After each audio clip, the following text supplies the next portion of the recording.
सवालों को जरा गौर से देखें। एक सवाल ऐसे आता है कि आपको कोई एक चीज दी होती है जैसे वाटर या जैसे ऑक्सीजन, और आपको उसकी कोई एक प्रॉपर्टी बताई जाती है। फॉर एग्जांपल वाटर का आपको मोल बताया जाता है और दूसरी प्रॉपर्टी आपसे पूछी जाती है, जैसा कि मोल आपको दिया है और उसी का वजन आपसे पूछ रहा है, या उसकी तादाद आपसे पूछी जा रही है, या उसका आपसे वॉल्यूम पूछा जा रहा है। अगर वॉल्यूम की बात की जाए तो वाटर का मतलब वाटर इन गैस फॉर्म होगा, ये याद रखना। अब मोल दिया है और इसी वाटर का मास पूछ रहा है, या इसी वाटर में मॉलिक्यूल्स की तादाद पूछ रहा है, या इसी वाटर का वॉल्यूम पूछा जा रहा है, तो ये एक किस्म के सवाल होते हैं।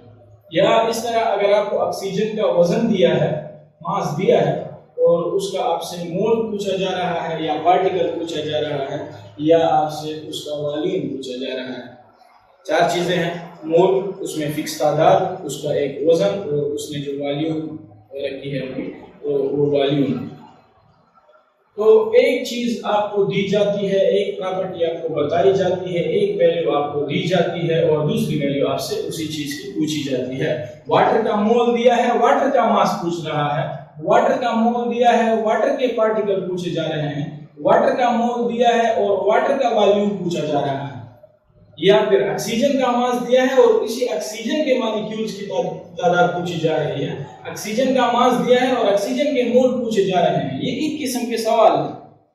इस तरह सवाल अभी भी पेपर में एक एमसीक्यूज में आया था, पहला एमसीक्यूज था। तो इस तरह के जो सवाल होते हैं उसको हल करने के लिए हमारे पास 6 फार्मूले होते हैं। एक दूसरे किस्म के सवाल होते हैं और उन सवालों को हल करने के लिए फिर एक और मेथड है, वो मैं आपको सिखाऊंगा। वो सवाल किस तरह होते हैं? वो सवाल इस तरह होते हैं कि आपको एक रिएक्शन दिया जाता है, जैसा कि H2 + O2 और इससे बनता है H2O। इस तरह का कोई एक केमिकल रिएक्शन आपको दिया जाता है, या तो रिएक्शन लिखा होगा या फिर बयान किया होगा। बयान का मतलब ये होता है कि सवाल में दिया है कि अगर इतने हाइड्रोजन है और वो ऑक्सीजन के साथ मिल रहे हैं और वो वाटर बना रहे हैं, ये कहा होगा। या फिर अगर कहा नहीं है तो इस तरह आपको रिएक्शन दिया होगा। और उससे सवाल कैसे पूछे जाएंगे? सवाल ऐसे पूछे जाएंगे कि आपको हाइड्रोजन का फॉर एग्जांपल मास दिया है, हाइड्रोजन का वजन आपको मालूम है, वो आपको सवाल में दे दिया गया है, और पूछ क्या रहा है? पूछ रहा है इस ऑक्सीजन का वजन, या ऑक्सीजन के मोल, या ऑक्सीजन के मॉलिक्यूल, या ऑक्सीजन का वॉल्यूम। सवाल को समझिए। वो सवाल और इन सवालों में फर्क है। ये सवाल जो है इसमें आपको एक चीज की एक वैल्यू बताई जाती है और उसी चीज की दूसरी वैल्यू पूछी जाती है। इन सवालों में क्या होता है, आपको एक चीज की एक वैल्यू बताई जाती है और दूसरी चीज की कोई दूसरी वैल्यू पूछी जाती है। इधर आपको मोल वाटर का दिया है तो मास भी वाटर का पूछ रहा है, मास आपको ऑक्सीजन का दिया है तो पार्टिकल भी ऑक्सीजन के पूछे जा रहे हैं। लेकिन इन सवालों में क्या होता है, मास आपको हाइड्रोजन का दिया जाता है और मोल आपसे ऑक्सीजन के पूछे जाते हैं, या मास आपसे ऑक्सीजन का पूछा जाता है, या पार्टिकल आपसे ऑक्सीजन के पूछे जाते हैं, या वॉल्यूम आपसे ऑक्सीजन का पूछा जाता है। ऐसा भी हो सकता है इसका मास आपको दिया हो और वाटर का आपसे मोल पूछा जा रहा है। ऐसा भी हो सकता है कि वाटर के आपको मोल दिए हों और ऑक्सीजन का आपसे वॉल्यूम पूछा जा रहा है। तो इन सवालों में और इन सवालों में फर्क है, आपने थोड़ा सा इसके बारे में सोचना है। मैं दोनों आपको हल करके दिखाऊंगा। पहले सवाल जो है इस किस्म के, जिसमें आपको एक चीज की एक वैल्यू बताई जाती है और उसी चीज की दूसरी वैल्यू पूछी जाती है, उसके लिए हमारे पास 6 फार्मूले होते हैं। पहला फार्मूला क्या है? फार्मूलों पे जरा गौर करें। Mole is equal to mass divided by molar mass. ये हमारे पास एक फार्मूला है। इसके लिए यूनिट्स आप याद रखिए। जहां मोल लिखा होता है उसका यूनिट होता है MOL, मोल। जहां मास लिखा होता है उसका यूनिट होता है ग्राम, और जहां मोलर मास लिखा होता है इसका यूनिट हमेशा ग्राम पर मोल होता है। यूनिट जरूरी है। दूसरा फार्मूला होता है mole is equal to particle divided by Avogadro number.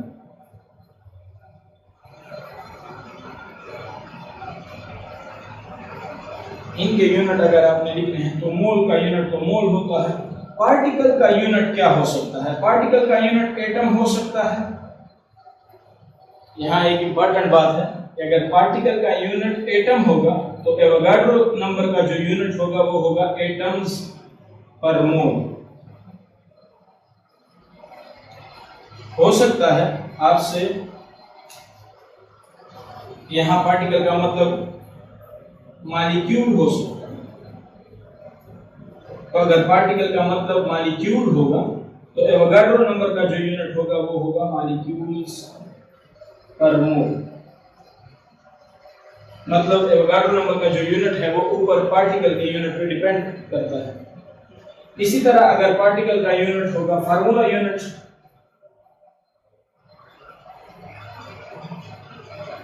तो एवोगाड्रो नंबर का जो यूनिट होगा वो होगा फार्मूला यूनिट्स पर मोल।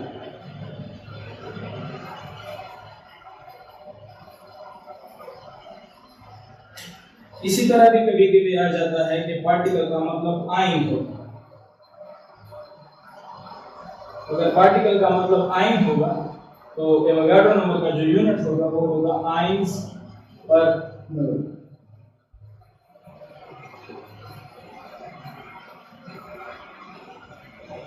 इसका मतलब ये होगा कि पार्टिकल का मतलब एटम भी हो सकता है, मॉलिक्यूल भी हो सकता है, फार्मूला यूनिट भी हो सकता है, आयन भी हो सकता है। हाँ, अपनी मर्जी से हम इसका मतलब नहीं ले सकते। ये मतलब कहां से लिया जाएगा कि इसका मतलब एटम है अब, या इस सवाल में इसका पार्टिकल का मतलब मॉलिक्यूल है, या इस सवाल में पार्टिकल का मतलब फार्मूला यूनिट है, या इस सवाल में पार्टिकल का मतलब आयन है। उसका तरीका मैं आपको बताता हूं कि सवाल में पार्टिकल का मतलब हम खुद से नहीं लिख सकते। हमारी मर्जी नहीं होती कि पार्टिकल का मतलब मैंने एटम ले लिया या पार्टिकल का मतलब मैंने मॉलिक्यूल लिया। इस दफा एक एमसीक्यू जो गलत किया है बहुत सारे लड़कों ने, उसमें सारा यही मसला था कि वहां जो सवाल दिया था उसमें एटम दिया हुआ था, आगे कार्बन डाइऑक्साइड आया हुआ था। तो सारे लोगों ने क्या कर दिया, पार्टिकल का मतलब एटम ले लिया और आंसर गलत आ गया।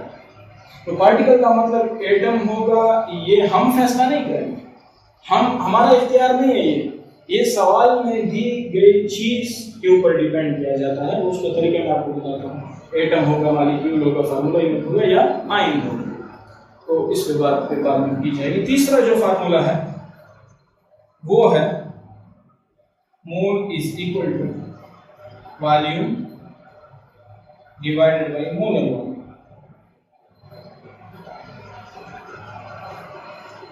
यहाँ याद रखें मोल का यूनिट मोल है, वॉल्यूम का यूनिट होगा dm³, तो मोलर वॉल्यूम का यूनिट होगा dm³ पर मोल। वॉल्यूम का यूनिट लीटर भी आ सकता है। अगर वॉल्यूम का यूनिट लीटर आ जाए तो मोलर वॉल्यूम का यूनिट होगा लीटर पर मोल।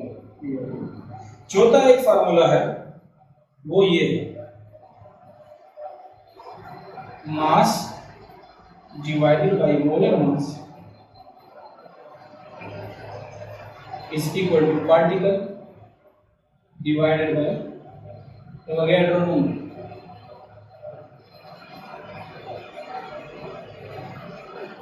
पांचवा फार्मूला हो सकता है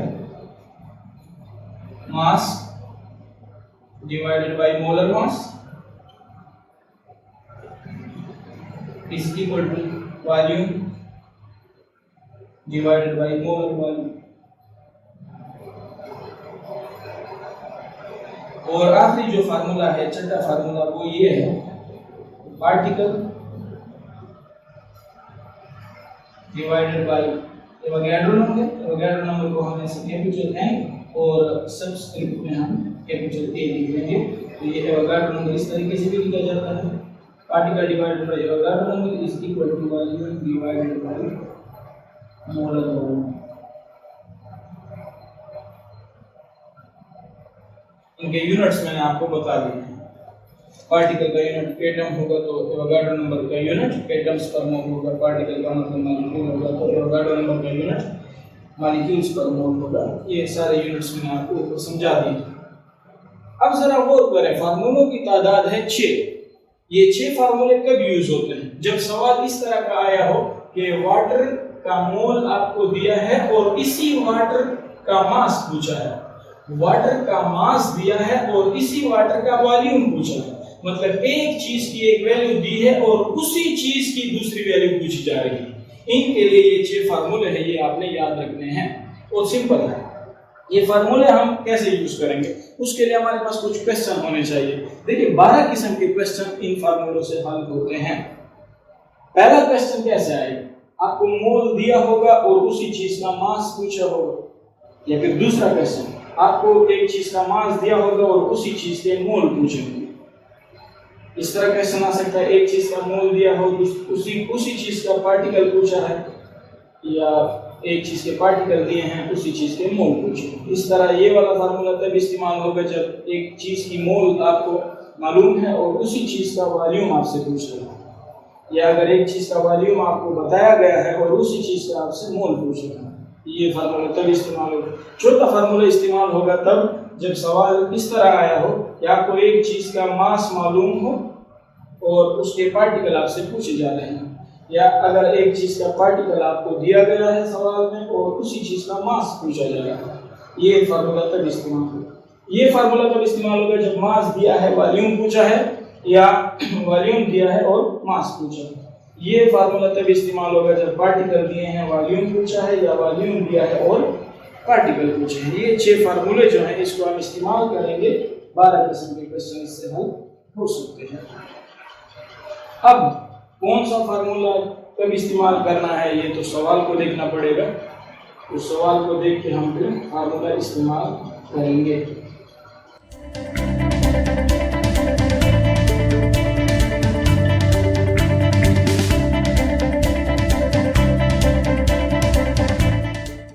फार्मूले लिखे हैं, वो 6 फार्मूले हैं। उनमें आपको कुछ चीजों में शायद मसला हो सकता है। पहला मसला ये हो सकता है कि ये मोल जो है ये हम कहाँ से लिखेंगे।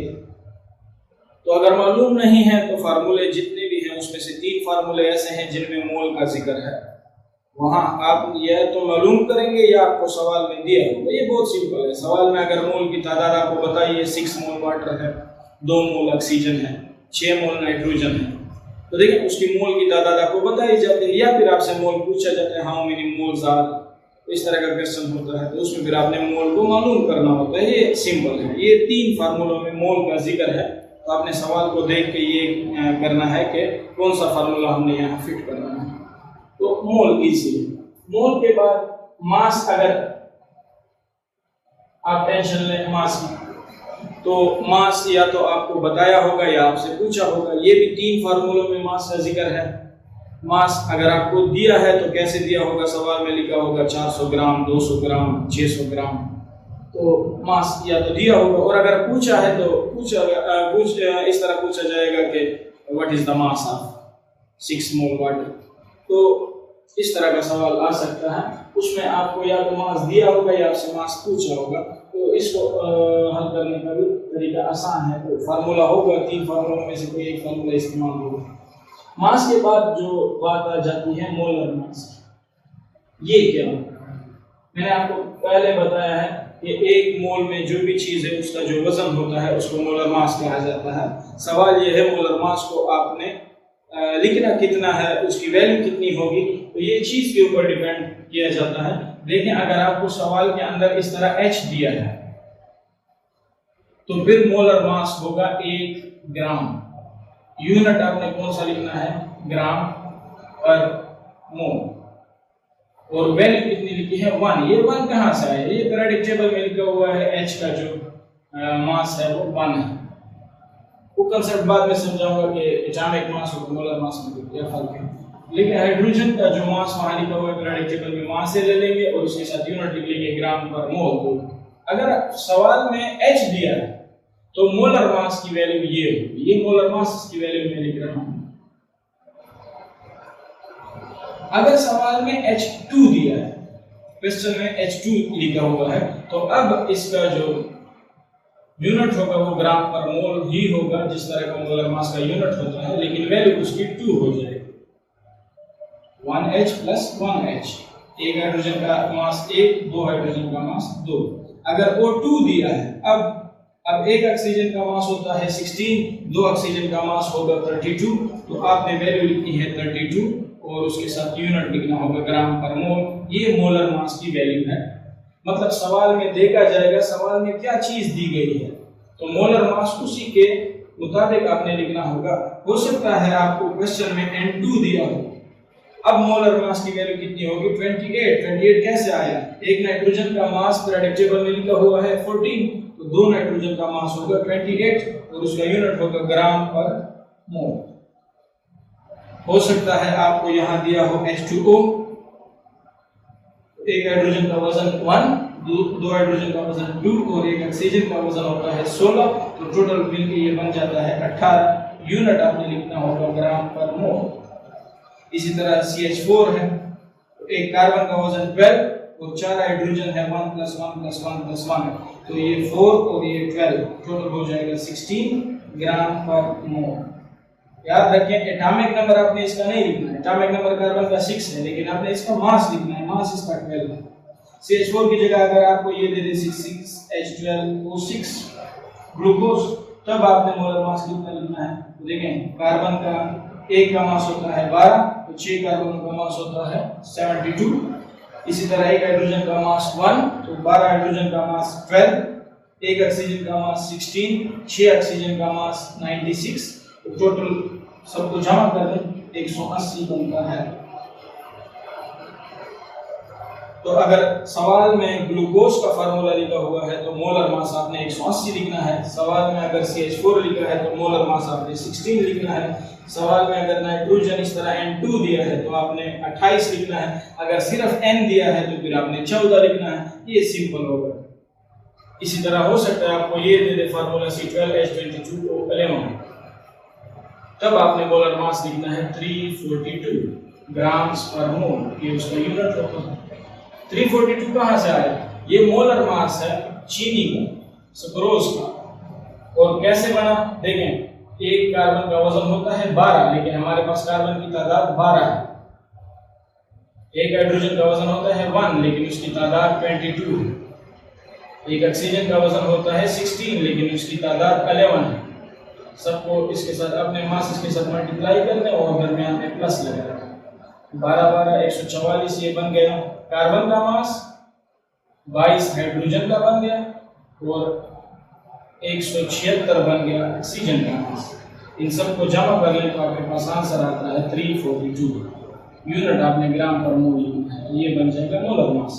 इसका मतलब ये हुआ कि अगर सवाल में आपको कोई फार्मूला दिया गया है तो मोलर मास आपने उस फार्मूले से कैलकुलेट करना है। अगर फार्मूला ना दिया हो तो इसका मतलब मोलर मास हम कैलकुलेट नहीं कर सकते, तो वो सवाल ही गलत होगा।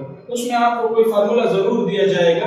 ऐसा भी हो सकता है NaCl दे, तो आपने उसको कहना है कि एक सोडियम है उसका मास होता है 23 और क्लोरीन भी एक है उसका मास होता है 35.5, तो टोटल बन जाएगा 58.5। यूनिट आपने ग्राम पर मोल लिखना है, तो that is called molar mass of NaCl। तो फार्मूले को देख के आपने ये लिखना होगा। अगर NaOH दिया हुआ है तो सोडियम का मास होता है 23, एक ऑक्सीजन का मास है 16 और एक हाइड्रोजन का मास है 1, तो टोटल बन जाएगा 40। यूनिट आपने ग्राम पर मोल लिखना है। सवाल में जो फार्मूला दिया है मोलर मास, उसी से आपने कैलकुलेट करना है। आपके पास पीरियोडिक टेबल होना चाहिए, और अगर पीरियोडिक टेबल पेपर में अलाउड नहीं है तो फिर क्या करना होगा, फिर आपको ये कुछ ऐसे एलिमेंट्स हैं जिनके मासेस आपको याद होने चाहिए। कार्बन का 12 है, हाइड्रोजन का 1 है, ऑक्सीजन का 16 है, इसी तरह नाइट्रोजन का 14 है और Na का 23 है, Cl का 35.5 है। तो ये मासेस आपको कुछ याद होने चाहिए। ये तो हो गया मोलर मास का मसला। मोलर मास हल हो गया। एवोगाड्रो नंबर का जिक्र है। एवोगाड्रो नंबर जहां पे भी आया है उसकी वैल्यू आपने लिखनी है, और आपको उसकी वैल्यू मालूम है 6.2 मल्टीप्लाई बाय 10⁻23, और उसका यूनिट मैंने आपको पहले तरीका बताया है। ये डिपेंड करेगा ऊपर कौन सा यूनिट है, और ऊपर वाला यूनिट डिपेंड करेगा ये सवाल कौन सा दिया हुआ है। अब देखिए यहाँ से एक और बात आ जाती है पार्टिकल की। 3 फार्मूले ऐसे हैं जिसमें पार्टिकल का जिक्र है। ये अहम सवाल है। जहां पार्टिकल आया होगा तो पार्टिकल का मतलब एटम होगा, पार्टिकल का मतलब मॉलिक्यूल होगा और पार्टिकल का मतलब फार्मूला यूनिट होगा, या पार्टिकल का मतलब आयन होगा। ये इंपॉर्टेंट है। अगर पार्टिकल के बारे में सवाल आया है तो उसका जो मतलब है वो आप खुद से नहीं लिख सकते, मैंने पहले आपको ये बात बताई। वो अपने सवाल को देखना हो। सवाल में कभी कभी वो आपको सिंपल एक ऐसे एक सिंबल दे देगा किसी एलिमेंट का, जैसे H, जैसे He, जैसे N, O, P, S, Na, Mg, C। अगर सवाल में कोई एक सिंबल दिया है, उसके साथ कोई और चीज नहीं है, तो पार्टिकल का मतलब आप एटम लेंगे। ये बात क्लियर हो गई। कोई भी एलिमेंट का सिंबल दिया है, सिर्फ उसके साथ कोई तादाद वगैरह मेंशन नहीं है, तो इसका मतलब क्या होगा, वो एटम है। ठीक, तो पार्टिकल का मतलब फिर यहाँ हम क्या लेंगे, एटम लेंगे। हमारी मर्जी से नहीं होगा, सवाल में जो चीज दी है उसी के मुताबिक हमें उसका मतलब लेना है। अगर ये वाली चीजें दी हैं तो पार्टिकल का मतलब हम एटम लेंगे। मॉलिक्यूल कब लेंगे, अब सवाल ये है, आपको मॉलिक्यूल की समझ आनी चाहिए। इसमें मैं आपके लिए एक अलग सी वीडियो बनाऊंगा, मॉलिक्यूल क्या होता है, फार्मूला यूनिट क्या होता है, एलिमेंट क्या होता है, कंपाउंड क्या होता है। लेकिन अभी सिंपल थोड़ा सा ये याद रख लें, ये मॉलिक्यूल जो होता है वो एक स्टेबल स्पीशी होती है। स्टेबल स्पीशी होती है मतलब उसके लिए स्टेबिलिटी शर्त है। और दूसरी चीज, उसका फार्मूला, जो मॉलिक्यूलर फार्मूला हम लिखते हैं, और उसका स्ट्रक्चर वो सेम होना चाहिए। ये मॉलिक्यूल की डिफिनीशन है। अगर किसी चीज का फार्मूला और उसका जब आप स्ट्रक्चर बनाते हैं वो सेम हो तो वो चीज मॉलिक्यूल कहलाई जाती है। इसी तरह फार्मूला यूनिट क्या होता है, फार्मूला यूनिट के लिए आप ये याद रखें कि वो भी स्टेबल चीज होती है, उसके लिए भी स्टेबिलिटी क्या है, शर्त है। स्टेबल चीज होनी चाहिए और उसका फार्मूला और उसका स्ट्रक्चर बराबर ना हो। तो मॉलिक्यूल और फार्मूला यूनिट एक दूसरे के अपोजिट हैं। मॉलिक्यूल में क्या होता है कि फार्मूला और स्ट्रक्चर सेम होता है, जबकि फार्मूला यूनिट में फार्मूला और स्ट्रक्चर सेम नहीं होता। मैं इसकी डिटेल वीडियो आपके लिए बनाऊंगा। अभी फिलहाल मैं कुछ चीजें लिखता हूं। अगर H2 आया है तो मुझे पता है H2 क्या है, मॉलिक्यूल है। क्यों, इसका स्ट्रक्चर और इसका फार्मूला एक जैसे हैं। देखिए, अगर N2 आया है तो ये भी मॉलिक्यूल है। क्यों, क्योंकि इसका स्ट्रक्चर और फार्मूला क्या है, सेम है। देखिए, फार्मूले में भी 2 नाइट्रोजन होते हैं और स्ट्रक्चर में भी 2 नाइट्रोजन होते हैं। इसी तरह अगर आपके पास आया है H2O तो ये भी मॉलिक्यूल है। क्यों, इसका स्ट्रक्चर और इसका फार्मूला क्या है, सेम है। इसी तरह अगर CH4 आया है तो ये भी मॉलिक्यूल है। क्यों, इसका स्ट्रक्चर और फार्मूला सेम है। अगर NH3 आया है तो ये भी मॉलिक्यूल है। क्यों, क्योंकि इसका स्ट्रक्चर और फार्मूला क्या है, सेम। अगर C6H12O6 आया है ये भी मॉलिक्यूल है। क्यों ये मॉलिक्यूल है, क्योंकि इसका स्ट्रक्चर और फार्मूला सेम है। यहाँ अगर कोई नीचे हो तो ये बन जाता है अल्फा डी ग्लूकोज। बायोकेमिस्ट्री के चैप्टर में हम पढ़ेंगे, जो कि सेकंड ईयर में भी है और 10th में भी है।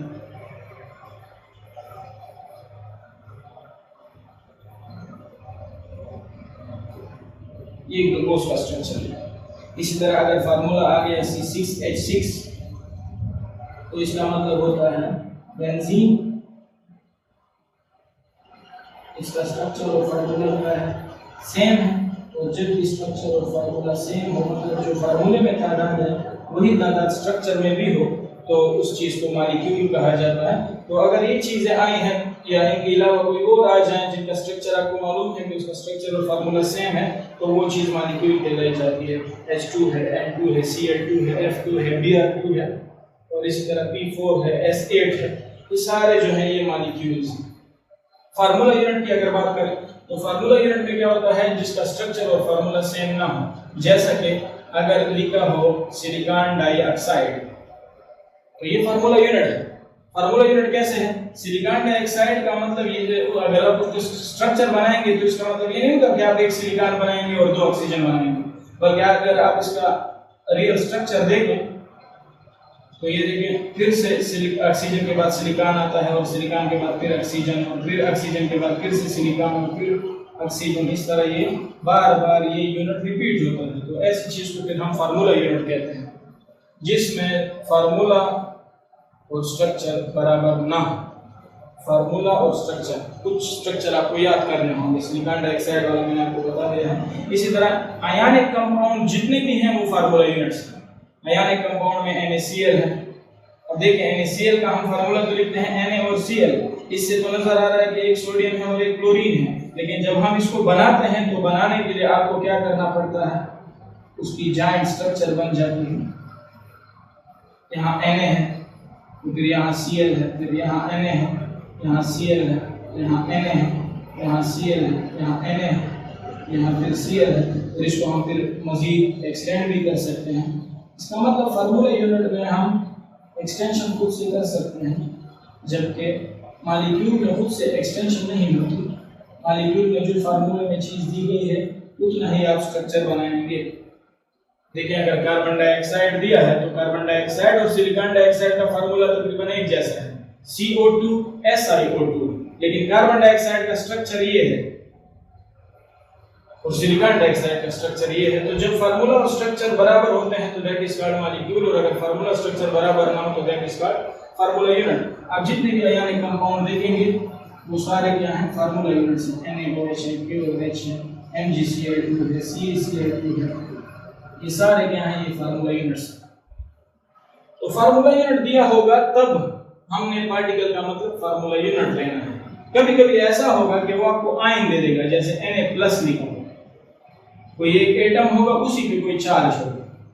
अगर ऐसे कोई सवाल में आया है Na+ दिया है या Cl- दिया है या O- दिया है या फिर Mg++ दिया है या Al+++ दिया है, तब हम पार्टिकल का मतलब आयन लेंगे।